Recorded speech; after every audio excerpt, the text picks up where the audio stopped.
सभी प्यारे बच्चों को अनुसर का एक बार प्यार भरा नमस्कार। आज बैलेंसिंग ऑफ केमिकल इक्वेशन ये टॉपिक हमने स्टार्ट करना था और बैलेंसिंग ऑफ केमिकल इक्वेशन पूरी तरीके से हम आपको समझाएंगे कि कैसे रिएक्शन को बैलेंस करते हैं। क्लास 10th का सबसे इम्पोर्टेंट टॉपिक है और सबसे बेस्ट टॉपिक है। अगर आप इसको डिस्कशन करना चाहते हैं तो आज की ये वीडियो आपको ज़रूर देखनी चाहिए। फिर शुरुआत कर लेते हैं बैलेंसिंग ऑफ केमिकल इक्वेशन की। देखिए, हमने कल ला करके इस टॉपिक को यहाँ पर छोड़ा था और ये टॉपिक आपके एग्जामिनेशन के पॉइंट ऑफ व्यू से देखें तो बहुत ही इम्पोर्टेंट है। पहली बात तो ये ध्यान दीजिएगा। तो चलिए हम लोग शुरुआत कर लेते हैं। यही टॉपिक था ना, बैलेंस्ड केमिकल इक्वेशन। एक्चुअल में होता क्या है, कंडीशन ये होती है कि रिएक्शंस को बैलेंस करना हमें आना चाहिए। रिएक्शंस कैसे बैलेंस की जाती हैं ये भी बात हमें पता होना चाहिए। तो जैसे कि मान लीजिए आपने यहाँ पर लिखा जिंक प्लस H2SO4, बहुत ही इंपॉर्टेंट ट्रिक बताऊंगा, और प्रोडक्ट आपका बनने के लिए आ गया ZnSO4 और यहाँ पर हाइड्रोजन। तो ये लेफ्ट हैंड साइड होती है और ये होती है हमारी right hand side. Left hand side और राइट हैंड साइड में एटम, यानी कि अगर मैं जिंक की बात करता हूँ तो जिंक यहाँ पर एक है। अगर मैं हाइड्रोजन की बात करता हूँ तो हाइड्रोजन यहाँ पर दो हैं। सल्फर की बात करता हूँ तो सल्फर यहाँ पर एक ही आपको दिखाई दे रहा है और ऑक्सीजन यहाँ पर चार दिखाई दे रहे हैं। जबकि राइट हैंड साइड में जिंक भैया केवल एक हैं और उसके बाद अगर हाइड्रोजन देखता हूँ तो यहाँ पर हाइड्रोजन दो हैं और सल्फर देखता हूँ तो ये भी एक है, ऑक्सीजन देखता हूँ तो ये भी चार हैं। यानी कि दोनों तरफ दोनों का नंबर अगर आप चेक कर पा रहे हो तो सेम आ रहा है। इसका मतलब रिएक्शन हमारी इस समय बैलेंस है। तो बैलेंस्ड केमिकल इक्वेशन का मतलब होता है number of the reactant and number of atoms, reactant के और प्रोडक्ट के दोनों अगर बराबर आ रहे हैं, दोनों अगर सेम आ रहे हैं तो मान के चलिए कि हमारी रिएक्शन कैसी है, बैलेंस रिएक्शन होती है। तो बैलेंस रिएक्शन का मतलब होता है जहां पर नंबर ऑफ रिएक्टेंट और नंबर ऑफ प्रोडक्ट यानी एटम्स जो होते हैं, नंबर ऑफ एटम्स LHS में, नंबर ऑफ एटम्स LHS में क्या, नंबर ऑफ एटम्स बराबर हो जाने चाहिए किसके, नंबर ऑफ RHS के। दोनों तरफ नंबर ऑफ एटम्स सेम आने चाहिए तो रिएक्शन को बैलेंस माना जाता है। इसकी बहुत ही जबरदस्त ट्रिक हम आपको समझाते हैं। दोनों तरफ नंबर को, एटम को बराबर करने के लिए आपको सबसे पहला कंसेप्ट अप्लाई करना पड़ेगा कि दोनों में क्या क्या एटम अप्लाई करें। सबसे पहले हम लोग जो नॉर्मल इक्वेशन होती है उसको ड्रॉ कर लेते हैं। जैसे कि मान लीजिए हमारे पास में इक्वेशन है, सपोज कर लेते हैं इक्वेशन है Fe प्लस H2O और यहाँ पर हमने बनाया Fe3O4 और हाइड्रोजन। देखिए, सबसे पहले बैलेंस क्या करना है ये जानकारी दीजिए। सबसे पहले बैलेंस हमें मेटल करना चाहिए। नंबर वन, सबसे पहले बैलेंस मेटल करना चाहिए। मेटल को बैलेंस करने के लिए आप देखेंगे कि हमें क्या करना है, कुछ नहीं करना है। लेफ्ट हैंड साइड और राइट हैंड साइड में मेटल देखिए। ये इक्वेशन में यहाँ पर Fe देखो, यहाँ पर Fe एक आपको दिखाई दे रहा होगा। यहाँ पर हम लोग उसके बाद ऑक्सीजन एक देखेंगे, हाइड्रोजन दो देखेंगे। यहाँ Fe तीन हो गया, ऑक्सीजन चार हो गए, हाइड्रोजन दो हो गए। अब दोनों की टेबल को हम फट से देख लेते हैं। देखिए, लेफ्ट हैंड साइड में हाइड्रोजन आपको एक दिख रहा है, आपको हाइड्रोजन यहाँ पर दो दिख रहे हैं और ऑक्सीजन एक दिख रहा है। जबकि राइट हैंड साइड में चले जाइए, यहाँ पर तीन दो चार जो मैंने लिख रखे हैं, देखो तीन दो चार ये लिख रखे हैं। यहाँ पर मैंने लिख रखा है एक दो एक। ठीक है, अब स्टेप नंबर 2 बैलेंस करना है। तो बैलेंस करने के लिए सबसे पहले हम आयरन, लेफ्ट हैंड साइड में इनिशियल हम करते हैं कि ये एटम आयरन के बराबर करना है। अब एटम जब आयरन के बराबर करेंगे, ठीक है, तब हमारा काम चलेगा। तो सबसे पहला काम हमने काम किया, देखो स्टेप नंबर 1, आप अपने तरीके से नहीं, ये बुक में जो तरीका दिया है ये लेंदी मेथड है, लेकिन सबसे पहला काम हम ये करते हैं कि सबसे पहले बैलेंस मेटल को करना चाहिए। किसको करना चाहिए, मेटल को। तो चलिए हम अपने ढंग से बैलेंस करते हैं और आपको बताते हैं वो बेस्ट मेथड जो आज तक आपने नहीं देखा। देखिए, इक्वेशन जो अनबैलेंस्ड है वो मैंने यहाँ लिखी Fe प्लस H2O और यहाँ पर मैंने लिखा Fe3O4 प्लस H2। बहुत ही सिंपल वे में देखिए, यहाँ आयरन एक है और यहाँ आयरन 3 है। तो अब आपको क्या करना है, इधर पहले 3 से मल्टीप्लाई कर देना है, तो यहाँ 3 से मल्टीप्लाई कर दीजिए, तो ये हो जाएगा आपका 3Fe हो गया, 3Fe हो गया प्लस एक H2O हो गया, और अब यहाँ पर हो गया आपका Fe3O4 प्लस H2। साथियों बहुत इंपॉर्टेंट हो जाता है, इसके बाद ऑक्सीजन को बैलेंस करो, लास्ट में हाइड्रोजन को बैलेंस करिए आप। तो अब ये बताइए ऑक्सीजन यहाँ पर कितने दिखाई दे रहे हैं, 4 दिखाई दे रहे हैं। तो इसका मतलब है इस वाली इक्वेशन को अब हम 4 से मल्टीप्लाई करें तो ऑक्सीजन बैलेंस हो जाएंगे। तो स्टेप नंबर 3 में चलिए, देखिए सिंपल एक एक स्टेप चलते चलिए। 4H2O हो गया, और यहाँ पर आपका हो गया Fe3O4 हो गया, और साथ में आ गया आपका H2। अब ये बताइए आयरन बैलेंस है, ये आयरन बैलेंस 3 है, आयरन यहाँ पर भी 3 है। यहाँ पर ऑक्सीजन देखो 4 है, ऑक्सीजन के आगे 4 लिखा है ना, तो ऑक्सीजन 4 है, यहाँ पर भी ऑक्सीजन 4 है। हाइड्रोजन 4 2 जा 8, यानी इसको भी हम 4 से मल्टीप्लाई कर दें तो अब हमारी बैलेंस्ड इक्वेशन आ गई Fe प्लस 4H2O, है ना, सिंपल वे 4H2O, एरो लगाया, यहाँ पर आ गया Fe3O4 plus 4H2। Simple way में देखिए इन्होंने कितनी लेंदी लिखा हुआ है, लेकिन मैंने आपको एनसीईआरटी के बेस पे ही रिएक्शन को बैलेंस करके दिखाया। ये बैलेंस इक्वेशन आपकी आ जाती है, ये वाली balance equation, completely balanced equation इन्होंने दिखाई है, वो मैं आपको दिखाई दे रहा हूँ। देखिए ये दिखाई है 3Fe प्लस 4H2O Fe3O4। यानी कि हम लोगों को करना क्या होता है, हम लोगों को सिंपली ये करना होता है कि नंबर ऑफ एटम्स दोनों तरफ बराबर आ जाए, समझ लो हमारी रिएक्शन क्या हो गई, बैलेंस हो गई, कोई हमें दिक्कत नहीं आने वाली। तो हमने आपको एक ही सिंपल तरीके से बैलेंस करके ये इक्वेशन दिखा दी। आप इसी तरीके से पेपर में लिखिए, कोई प्रॉब्लम आपको नहीं आएगी, कोई प्रॉब्लम आपको नहीं आएगी। सिंपल वे, बहुत ही tricky concept balancing of chemical equation का, है ना, समझ में आई बात। चलिए अब आगे एक एग्जाम्पल और देख लेते हैं, इन्होंने एक एग्जाम्पल और दिया होगा। चलिए ये वाली इक्वेशन जो है, सबसे पहले इन वाली प्रॉब्लम्स को हम लोग सॉर्ट आउट कर लेते हैं। ये प्रॉब्लम इन्होंने दे रखी हैं, बहुत सिंपल, बहुत अच्छी प्रॉब्लम्स, यानी कि प्रॉब्लम के साथ में हम लोग बैलेंसिंग भी सीख रहे हैं, दोनों काम है।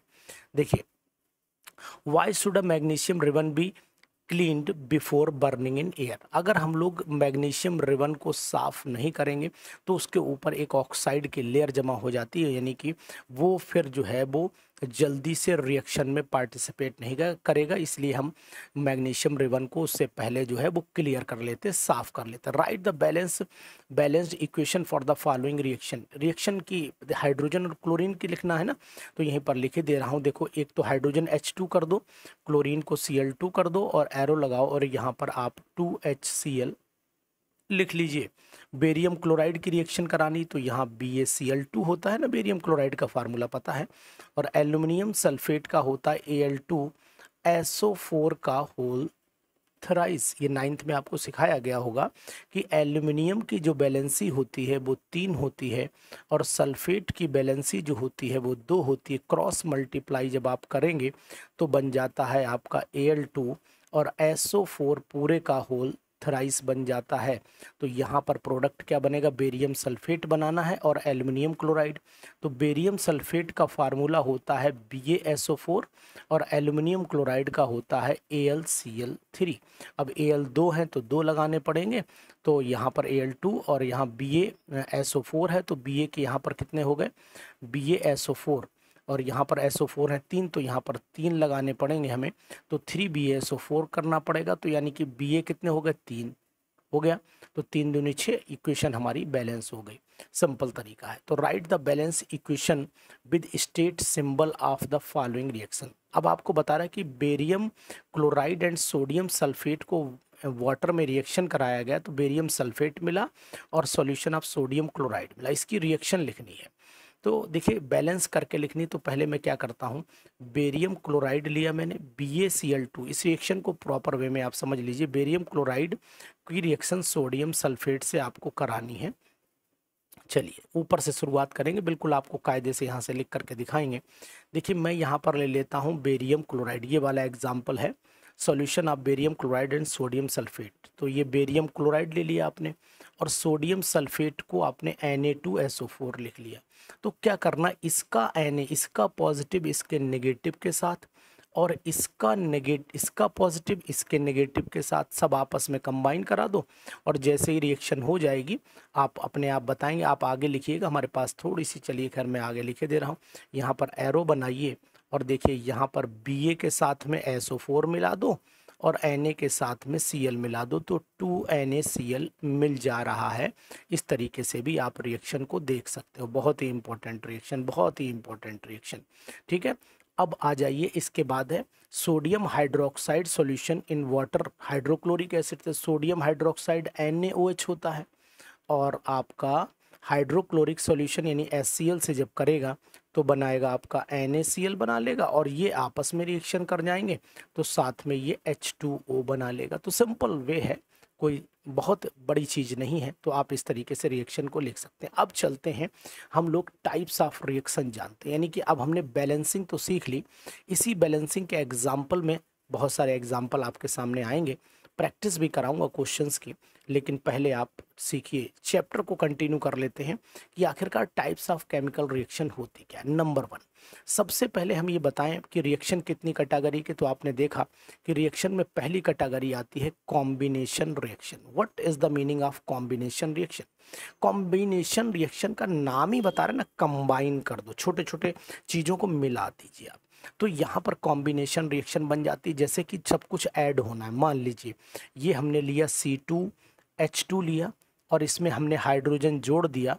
जैसे ही हाइड्रोजन जोड़ेंगे तो सीट तो दो ही रहेंगे, जोड़ना है निकालना नहीं। तो 2 हाइड्रोजन ये थे, 2 ये हो गए, टोटल हमारे 4 हो गए, यानी एडिशन हो गया। इस रिएक्शन का दूसरा नाम होता है एडिशन रिएक्शन। इसमें ऐड करते हैं ना, इसलिए इसका नाम रखा गया एडिशन रिएक्शन। बहुत इंपॉर्टेंट, एडिशन रिएक्शन इसलिए नाम रखा गया। अब एक एग्जाम्पल इन्होंने लिया है, वो देखिए आप। जैसे मान लो क्विक लाइम लिया, इन्होंने CaO लिया है, और CaO को जब वाटर के साथ में रिएक्शन कराया तो फिर इसका मतलब CaOH का होल ट्वाइस और हीट निकल गई। इस रिएक्शन को समझ लेते हैं। देखो CaO लिया इन्होंने और साथ में डाला पानी। जैसे चूने में जब पानी डालते हैं ना, तेजी से आग निकलती है, तो ये क्या हो गया, Ca तो है ही, और OH का क्या हो गया, होल ट्वाइस। अब देखो बैलेंसिंग भी चेक करते रहिए। कैल्शियम यहाँ पर 1 है, यहाँ पर भी 1 है। हाइड्रोजन यहाँ 2 दिख रहे हैं, यहाँ पर भी 2, क्योंकि 2 से मल्टीप्लाई। ऑक्सीजन 2 दिख रहे हैं, तो ऑक्सीजन भी 2 से ही मल्टीप्लाई है। तो ये इक्वेशन आपकी बैलेंस हो जाती है। सब कुछ ऐड हुआ, इसलिए एडिशन या फिर कॉम्बिनेशन रिएक्शन के नाम से इसे हम लोग जानते हैं। ठीक है, याद हो जाएगा। चलिए, अब हमने क्या करना है कि एक एक्सपेरिमेंट इन्होंने दिया है कि a solution of slaked lime produced by the reaction 1.3 is used for white washing balls. आपने देखा होगा कि जो अभी हमने ऊपर बनाई है रिएक्शन, इसमें कैल्शियम जो हाइड्रोक्साइड बना है, ये हमने चूने की पुताई में प्रयोग होता है। यानी कि जो यहाँ पर जो घर में वाइट वॉश होता है, वाइट वॉश में पहले यूज़ हुआ करता था। वाइट वॉश में इसको हम लोग यूज़ करते थे, कैल्शियम हाइड्रोक्साइड को चूने का पुता हुआ घर बोला जाता था। ठीक है, तो अब आपने क्या करना है कि ये चूने का घर जो पुता हुआ है, ये कैल्शियम कार्बन, एक्चुअली में क्या होता है, ये हवा के कार्बन डाइऑक्साइड के एयर में लगातार बना रहता है, तो धीरे धीरे डैमेज होता चला जाता है। क्यों होता चला जाता है? जो कैल्शियम हाइड्रोक्साइड था, इस कैल्शियम हाइड्रोक्साइड ने एटमॉस्फेयर में प्रेजेंट CO2 से रिएक्शन किया और बना लिया CaCO3, और साथ में बनाया उसने क्या, वाटर। तो धीरे धीरे ये डैमेज होती चली गई और नीचे झड़ने लगता है, चूना झड़ने लगता है।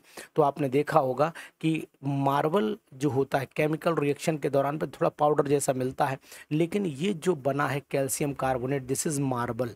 इसे हम लोग मार्बल के नाम से भी जानते। तो अगर कोई आपसे फार्मूला पूछेगा कि भैया मार्बल का फार्मूला बताओ, तो आप बताओगे कि सर मार्बल का फार्मूला ये होता है। बहुत ही इंटरेस्टिंग, बहुत ही इंटरेस्टिंग।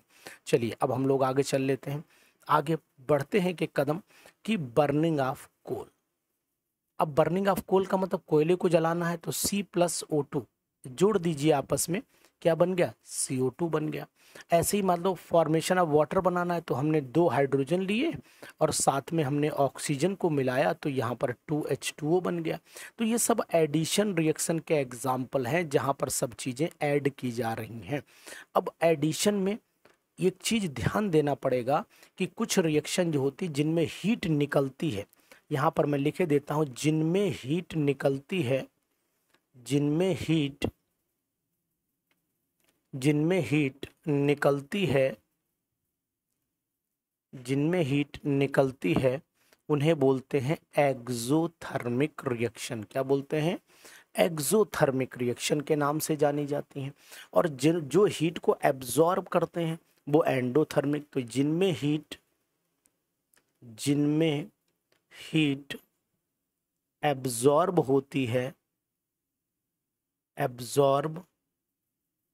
होती है उन्हें बोलते हैं एंडोथर्मिक। उन्हें हम लोग एंडोथर्मिक रिएक्शन के नाम से बोलते हैं। तो ये दोनों रिएक्शन बहुत ही इंपॉर्टेंट है, आपको याद रखना। एक्सो मतलब एग्जिट होना, हीट का एग्जिट होना, एंडो मतलब एंट्री हो जाना हीट की। तो ये सब चीज़ें आप एकदम बढ़िया से पढ़ के रखिए, कोई टेंशन नहीं लीजिए बिल्कुल भी। हमारे होते हुए बिल्कुल आपको परफेक्ट कर दूंगा केमिस्ट्री में। इसी तरीके से अब आपको ये ध्यान रखना है कि कौन कौन सी रिएक्शन एंडोथर्मिक होती हैं, कौन कौन सी एक्सोथर्मिक होती है, पेपर में आ सकता है। तो यहाँ पर आपको लिखा हुआ है कि एक्सोथर्मिक रिएक्शन। अब एक्सोथर्मिक में जिसमें हीट निकलती वो एक तो CH4 की O2 से करा दो तो CO2 हो गया और वाटर निकल गया। यानी कि मीथेन गैस को जब जलाओगे, भाई घर पे चूल्हा जलाते हो, मीथेन गैस उसी तरीके से मीथेन भी जलती है, तो CO2 निकलती है और वाटर के साथ में आपने देखा हो गर्म, कोई चीज़ गर्म हो जाती है। तो दिस इज द कौन सी? Exothermic reaction. एक्सोथर्मिक का एग्जाम्पल, यहाँ पर हीट निकल रही है। और दूसरा एक्सोथर्मिक का एग्जाम्पल आपको नीचे दिया गया है, समझिएगा। ये वाला एग्जाम्पल भी एक्सोथर्मिक का है, यानी ग्लूकोज का रिएक्शन अगर ऑक्सीजन से कराओगे। आपने ग्लूकोज का रिएक्शन ऑक्सीजन से कहाँ होता देखा है?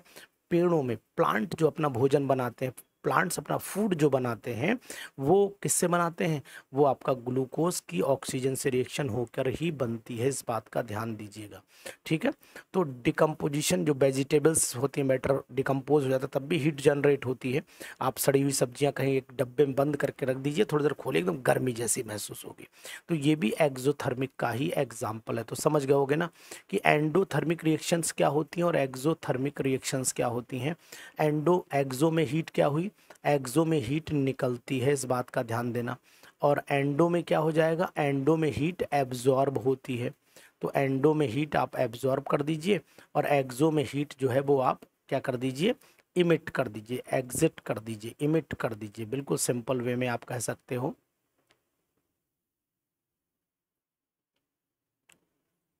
चलिए सेट कर देता हूँ, 1 मिनट का समय दीजिए।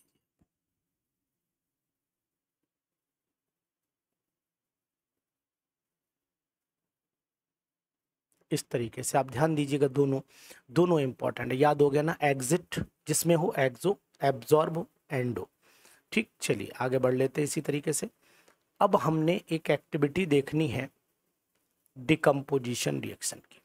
ये डिकम्पोजिशन रिएक्शन की जो एक्टिविटी है वो कह क्या रही वो समझिएगा। देखिए, डिकम्पोजिशन रिएक्शन वो रिएक्शन होती है जिसमें कोई चीज़ डिकम्पोज हो जाए, टूट जाए, ब्रेक हो जाए। अब जैसे कि मान लीजिए आपने सपोज कर लेते हैं कि कोई चीज़ ली डिकम्पोज करने वाली, इन्होंने यहाँ पर फेरस सल्फेट लिया हुआ है। क्या लिया इन्होंने यहाँ पर? Ferrous sulphate. देखो ये जो लिया हुआ है ये फेरस सल्फेट है, यानी कि FeSO4 यहाँ पर इन्होंने लिया है। अब ये फेरस सल्फेट जो लिया गया है, ये फेरस सल्फेट क्या करेगा?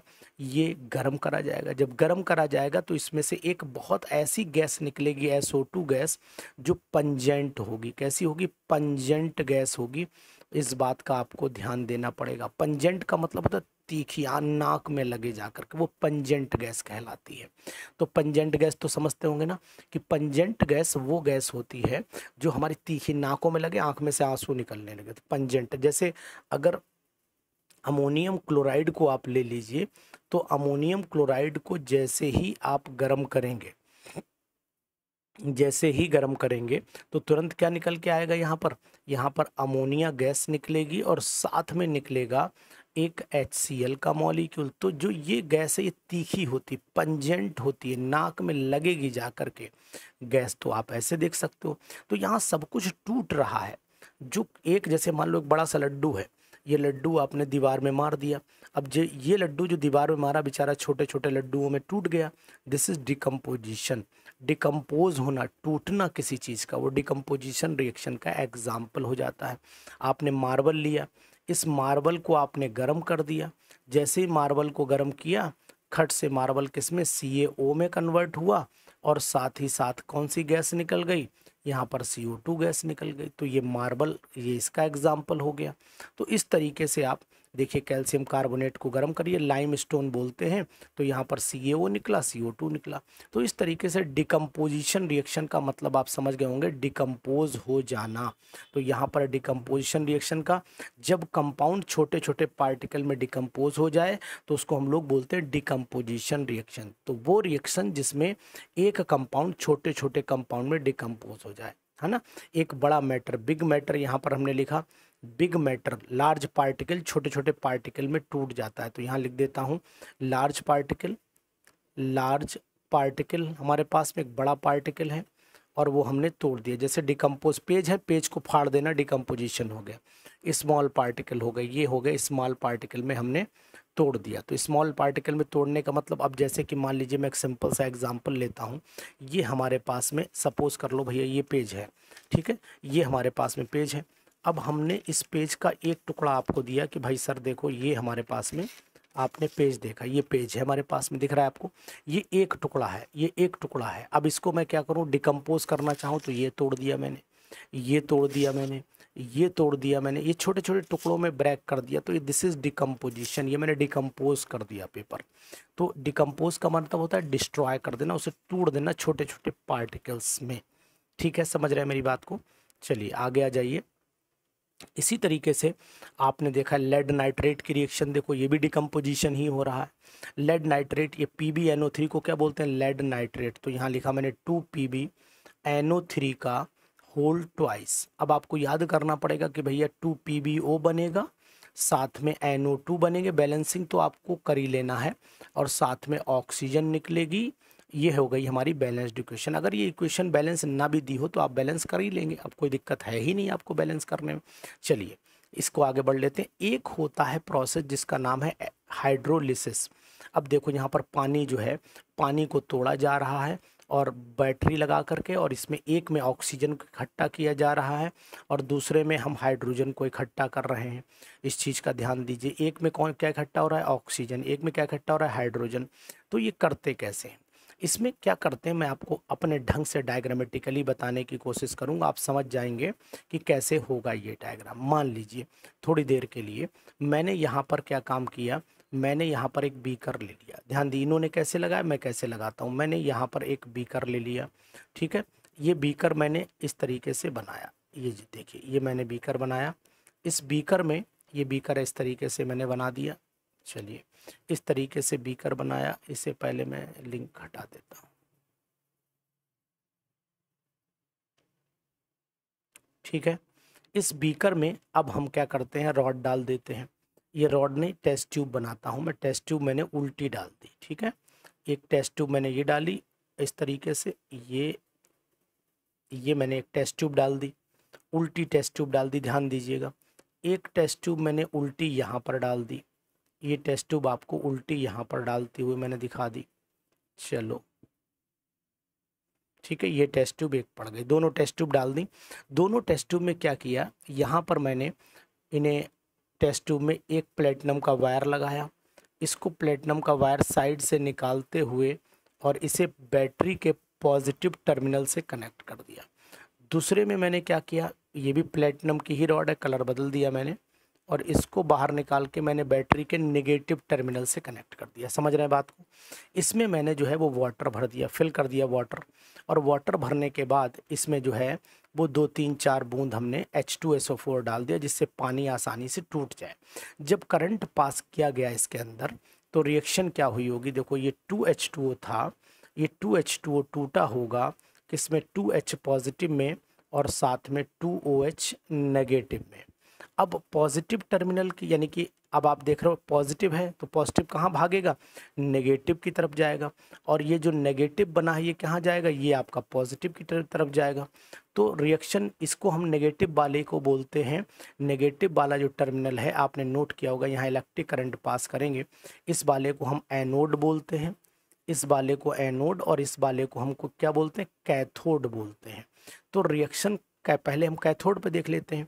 कैथोड पे क्या हुई होगी, यहाँ पर क्या हाइड्रोजन गया और हाइड्रोजन ने वहाँ से 2 इलेक्ट्रॉन ले लिए होंगे और बना दिया होगा हाइड्रोजन गैस। तो अगर आपसे पेपर में पूछा जाए कि ये बताओ कैथोड पे क्या बनेगा, तो कैथोड पे आपको बताना पड़ेगा कि कैथोड पर हाइड्रोजन गैस बनेगी। एनोड पर क्या हुआ होगा, तो यहीं नीचे लिख देता हूँ कि एनोड पर यहाँ पर 4 OH नेगेटिव गए होंगे, इन्होंने एक तो वाटर बना दिया होगा, साथ में ऑक्सीजन बनाई होगी। तो अब आपसे पूछे कि एनोड पे कौन सी गैस मिल रही, तो ऑक्सीजन बताना, कैथोड पे कौन सी मिल रही, हाइड्रोजन बताना, याद रहेगा। लेकिन एक पहचान आपको और बताऊंगा, अगर वाटर में दोनों का रेशियो देखो तो यहाँ 1, ये 2:1 का वॉल्यूम है। हाइड्रोजन कितने हैं, 2 है ना, हाइड्रोजन 2 हो गए और ऑक्सीजन आपका 1 हो गया। वॉल्यूम यानी कि हाइड्रोजन ज़्यादा बनेगी और ऑक्सीजन कम बनेगी। जहाँ हाइड्रोजन ज़्यादा बनेगी तो ये जो नीचे वॉल्यूम है पानी का वॉल्यूम, वो नीचे यहाँ तक आ जाएगा, जबकि इसमें पानी यहाँ तक भर जाएगा। तो ये बात ध्यान देनी है कि जिस टेस्ट ट्यूब में वाटर नीचे की तरफ रहेगा वो हाइड्रोजन है, और जिस टेस्ट ट्यूब में वाटर ऊपर की तरफ रहेगा उसमें क्या है, उसमें आपकी ऑक्सीजन है। बहुत सिंपल सी पहचान है। फिर भी अगर नहीं है तो फिर आप क्या करोगे कि टेस्ट ट्यूब को हाइड्रोजन जहाँ बनी उसे तोड़ दिए, तोड़ के जलती हुई माचिस लाइए, जैसे ही जलती हुई माचिस इस तरीके से आवाज आएगी, इस तरीके से आवाज आएगी। तो ये पप की जो पॉपिंग साउंड होती है, तो अगर पूछे कोई हाइड्रोजन गैस की साउंड कैसी होती है तो बता देना कि हाइड्रोजन गैस की साउंड होती पॉपिंग साउंड। पॉपिंग साउंड होती है, एकदम भक से होती है, पॉपिंग साउंड होती है। हाँ, SOUND, पॉपिंग साउंड होती है, ध्यान दीजिएगा, इंपॉर्टेंट है। चलिए, तो इस तरीके से हम इस रिएक्शन को भी समझ सकते हैं। तो ये पूरा क्लास आपके लिए बहुत इंपॉर्टेंट है और आप इस तरीके से कर सकते हैं। ये मान लीजिए सिल्वर, अब हम लाइट का इफेक्ट देखना चाह रहे हैं, विंडो से घर में लाइट आ रही है, उस लाइट का इफेक्ट देखने के लिए हमें क्या करना पड़ेगा, AgCl को एक कटोरे में रख देना, वॉच ग्लास में, चाइना डिश में AgCl को रख दीजिए।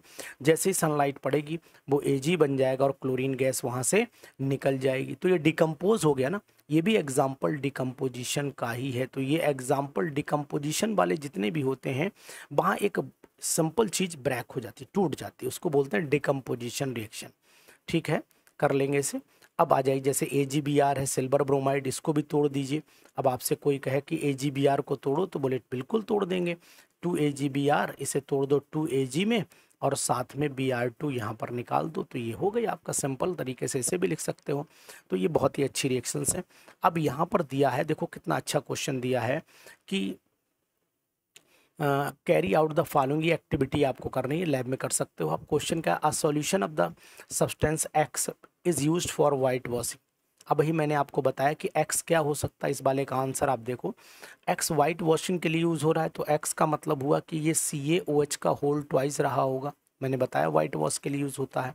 नेम द X, तो आपने बता दिया कि X जो है वो क्या है, स्लेक्ड लाइम है, स्लेक्ड SLAKED, स्लेक्ड लाइम कहलाता है, या फिर इसे आप क्या बोलते हैं, कैल्शियम हाइड्रोक्साइड बोलते हैं। क्या बोलते हैं, कैल्शियम हाइड्रोक्साइड। तो अभी अब मैंने आपको पढ़ाया, आपने वाइट वॉश के लिए लिख दिया भाई CaOH का होल ट्वाइस।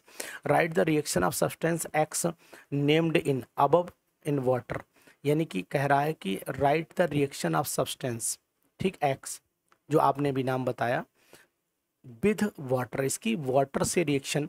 तो वाइट वॉश के लिए name the substance X and write the formula, मैंने बता दिया। वाइट वॉश के लिए कैल्शियम हाइड्रोक्साइड का प्रयोग या यूज़ किया जाता है। Right the reaction of substance X अब जो ऊपर बताई कि विथ वाटर, इसकी वाटर के साथ में रिएक्शन आपको बतानी। तो लेकिन ये बना कैसे होगा, ये बना ऐसे है, वाटर के साथ में जब रिएक्शन कराओगे तो सिंपली है कि CaO जो क्विक लाइम है, ये क्विक लाइम वाइट वॉशिंग में यूज होता है, इसको वाटर के साथ में रिएक्शन करा दो, तो जैसे रिएक्शन कराओगे CaOH का होल ट्वाइस आपका बन जाएगा। इसको और पानी में अगर आप घोल देते हो, और पानी में घोलोगे तो कोई बहुत फर्क नहीं, नीचे प्रेसिपिटेट बन करके बैठ जाएगा। तो सॉल्यूशन ऑफ X, तो सॉल्यूशन ऑफ X, तो यहाँ पर X जो है फिर ये हो जाएगा, और ये सॉल्यूशन है X का, ये सॉल्यूशन है X का, ठीक है, सॉल्यूशन ऑफ X हो गया। तो यहाँ पर X, सॉल्यूशन ऑफ X लिखिए, ज़्यादा बेटर रहेगा, सॉल्यूशन ऑफ X हो गया, इस बात का ध्यान दीजिएगा।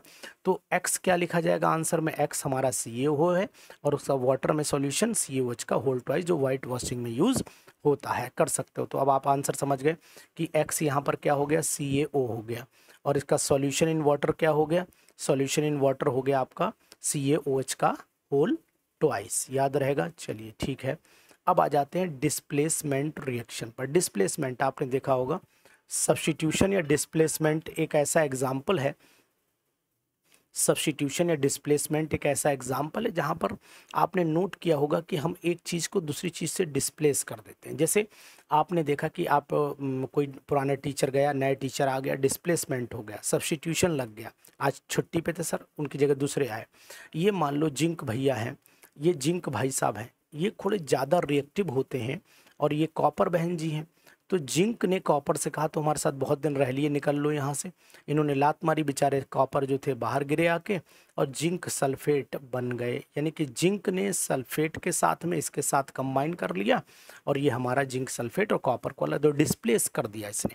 इसी तरीके से आपने रिएक्शन पढ़ी होगी, ये जिंक भैया थे, ये आपके हाइड्रोजन H2SO4 थे, तो ये ज़्यादा रिएक्टिव हैं, तो इसे डिस्प्लेस कर देंगे।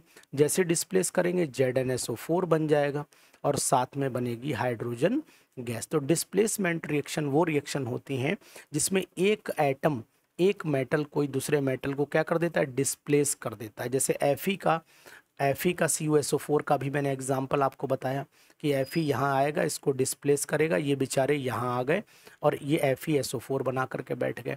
यहाँ जिंक ने डिस्प्लेस कर दिया तो ये बेचारे निकल के जिंक के साथ में चले गए, ऐसे अलग हो गए। Pb ने CuCl2, जैसे ये Pb है, ये Pb है, इसने CuCl2 के साथ में रिएक्शन किया तो ये इसको डिस्प्लेस कर देगा, ये बेचारे बाहर चले गए, ये बैठ गए, PbCl2 बन गया, कॉपर बन गया। तो इस तरीके से डिस्प्लेसमेंट रिएक्शंस हमें याद हो जानी चाहिए। तो डिस्प्लेसमेंट रिएक्शन आप समझ गए होंगे क्या होती हैं। अब एक होती है डबल डिस्प्लेसमेंट, एक दूसरे के आयन को डिस्प्लेस करना। जैसे ये जो है Na इसके Ba को डिस्प्लेस करेगा तो BaSO4 के साथ कंबाइन कर देगा, तो ये कहलाती है डबल डिस्प्लेसमेंट। जैसे अब आप देखो ध्यान से, ये मैंने लिखा Na2SO4 लिखा, यहाँ लिखा मैंने बेरियम क्लोराइड लिखा, BaCl2 लिखा, तो यहाँ मैं लिख देता हूँ BaCl2, और साथ में इन्होंने बनाया BaSO4 बनाया और बनाया 2NaCl। तो अब कैसे बनाया, NaCl के साथ चला गया, ये दोनों ऐसे निकल गए, और बचा क्या, ये बचा, ये अपने साथ में बैठ गए, दोनों रिएक्शन तैयार हो गई। तो इस तरीके से डबल डिस्प्लेसमेंट में हम लोग क्या होता है, एक सब्सटेंस दूसरे सब्सटेंस को डिस्प्लेसमेंट करता है, दो चीज़ें एक दूसरे को डिस्प्लेसमेंट करती हैं, वो कहलाती है डबल डिस्प्लेसमेंट रिएक्शन। ध्यान दीजिएगा, इंपॉर्टेंट रिएक्शन है। एक होती है ऑक्सीडेशन एंड रिडक्शन, बहुत ही इंपॉर्टेंट। तो इस टॉपिक पर हम लोग चर्चा कर लेंगे अगले वीडियो में। तो जब तक आप इतनी रिएक्शंस पढ़िए, भी आपको ऑक्सीडेशन रिडक्शन बताऊंगा, और बहुत सारे इनके जो NCERT के एग्जाम्पल हैं उनके ऑक्सीडेशन कोरोजन क्या होता है, सड़ना रेंसिडिटी क्या होती है, और उसके बाद हम लोग क्वेश्चंस की भी ये पूरी वीडियो, हमारे जितने भी क्वेश्चन हैं NCERT के, एक एक क्वेश्चन NCERT के हम लोग लगाएंगे। तो एक बार एक काम ये कर लेते हैं, कि ऑक्सीडेशन रिडक्शन और इसी में पढ़ लेते हैं, और उसके बाद हम आपको बताएंगे कि आखिरकार ये रिएक्शन क्या होती हैं। चलिए इसे चैप्टर को फिनिश कर लेते हैं, ठीक है। चलो, अब ऑक्सीडेशन का मतलब होता है बर्न करना। यहाँ ध्यान दीजिए, ऑक्सीडेशन का मतलब होता है ऑक्सीजन से रिएक्शन, O2 से रिएक्शन। अब जब O2 से किसी चीज की रिएक्शन कराओगे, थोड़ा पानी पी लेता हूं।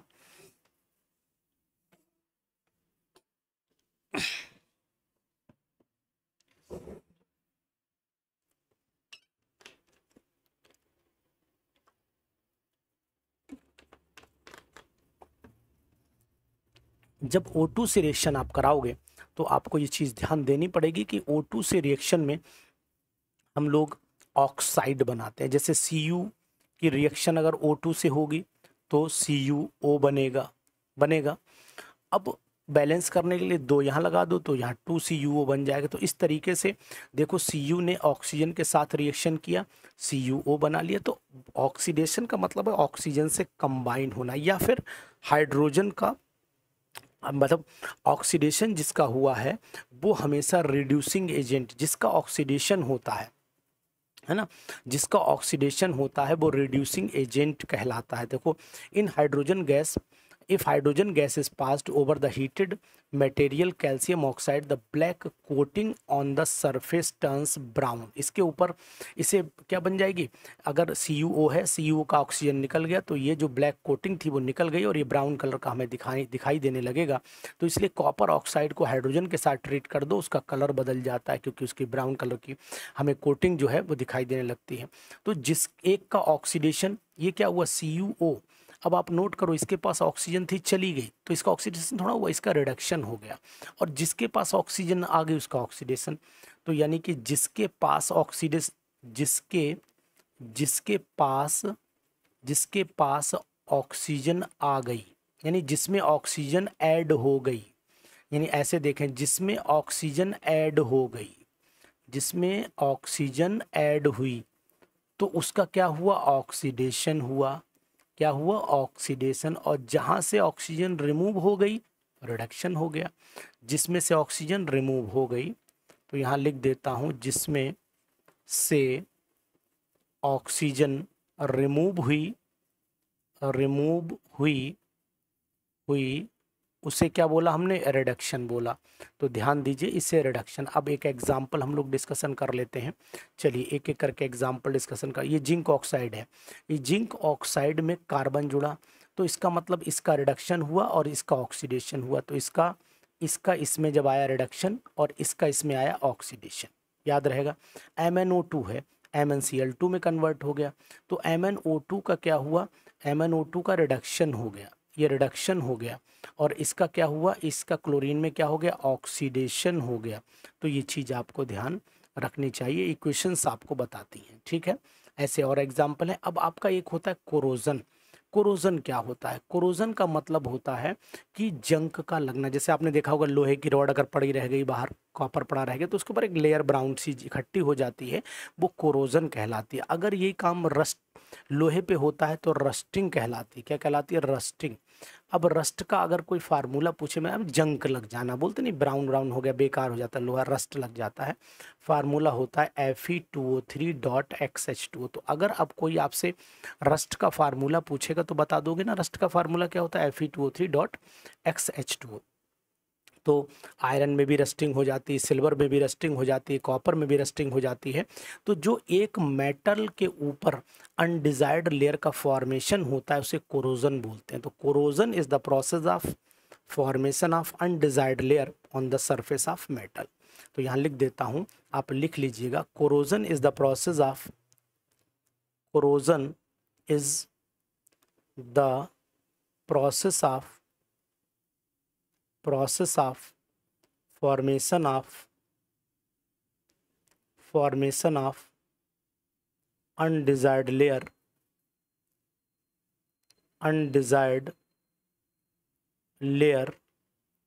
on the surface of metal, on the surface of metal, ठीक है, कहलाता है कोरोजन। और यही केस अगर आयरन में होता है तो रस्टिंग कहलाने लगता है।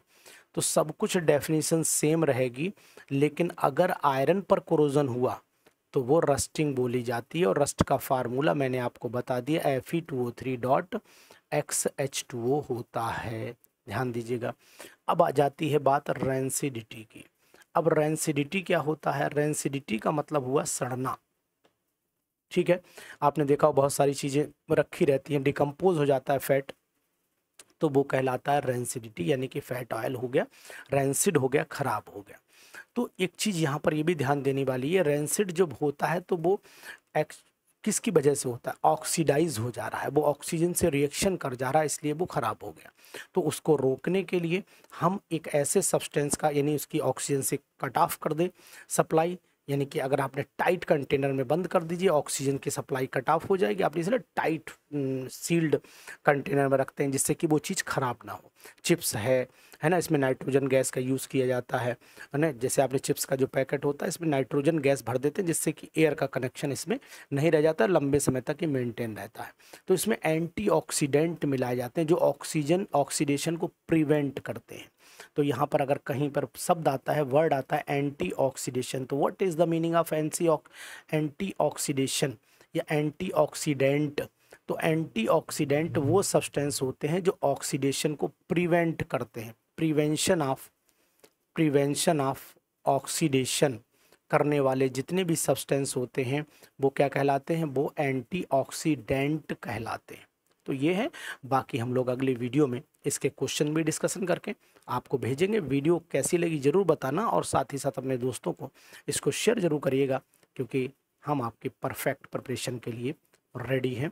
अब आपको कोई कोचिंग ट्यूशन की कोई ज़रूरत नहीं है, लेकिन हाँ, तैयारी मजबूती के साथ करिएगा। एक एक क्वेश्चन आपको सॉल्व करके चैप्टर वाइज भेज दूंगा। Thank you.